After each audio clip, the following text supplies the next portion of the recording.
दीपेंद्र हुड्डा 2014 में उन्होंने चुनाव जीतने की कोशिश की, सिंपैथी के आधार पर घाट पर लौट गए थे। 2019 में वो हारे तो पूरी जगह आंसू बहाते रहे कि मेरा बदला ले लो, मेरा बदला ले लो। तो उस नाते से वो तो राज्यसभा पहुंच गए, उनके तो वो की वो ठाठ रहे, वाह की वाह कोठी रही, वो का वो माहौल रहा, उनका तो कुछ बिगड़ा नहीं। मंगल कमल परिसर में रोहतक लोकसभा के कार्यालय का उद्घाटन किया गया है, क्योंकि रोहतक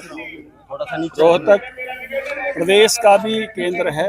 10 की 10 लोकसभा विजयी होने का संकल्प यहाँ लिया गया है। फिर से 10 की 10 सीटें मिशन 2024 में दोहराएंगे। हरियाणा अपना पूर्णांक देगा। मोदी जी के नेतृत्व में मिशन 2024 में फिर से सरकार बनेगी और पिछले से अधिक जो है सीटों के साथ देश में बनेगी। उसी संकल्प को आज यहाँ लिया गया है और हरियाणा इस संकल्प पर खरा उतरेगा। धनखड़ साहब, हुड्डा परिवार ये आरोप लगा रहा है कि उनकी आवाज को दबाने के लिए आप लोग ईडी और सीबीआई का इस्तेमाल कर रहे हो भूपेंद्र हुड्डा के खिलाफ। देखिए, जब कोई आरोप आता है तो लोग कहते हैं कि जांच होनी चाहिए, दूध का दूध पानी का पानी होना चाहिए।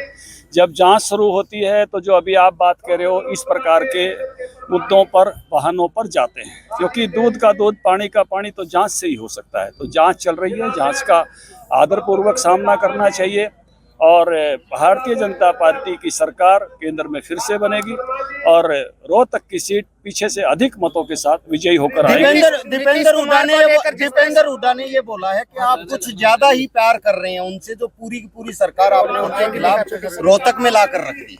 देखिए, दीपेंद्र हुड्डा 2014 में उन्होंने चुनाव जीतने की कोशिश की, सिंपैथी के आधार पर घाट पर लौट गए थे। आपको पता है, पूरे चुनाव उठे नहीं।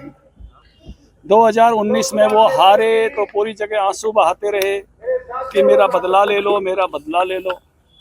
और उसके कारण से इस इलाके में कुछ प्रतिनिधि चुन के आते, मंत्रिमंडल का हिस्सा बनते। पहले भी इस लोकसभा से 2 मंत्री थे और विधायक 4 थे, तो कई हजार करोड़ रुपया इस लोकसभा की इन 8 सीटों पर भी आता।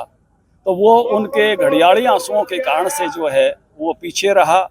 तो उस नाते से वो तो राज्यसभा पहुंच गए, उनके तो वो की वो ठाठ रहे, वाह की वाह कोठी रही, वो का वो माहौल रहा, उनका तो कुछ बिगड़ा नहीं।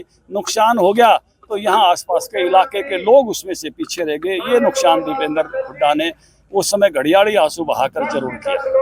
तो ये केवल और केवल सिंपैथी के आधार पर ही चुनाव लड़ना जानते हैं और जो है अब देश पूरा का पूरा कांग्रेस को समझ चुका है, कांग्रेस की मानसिकता को समझ चुका है। ये राम विरोधी है।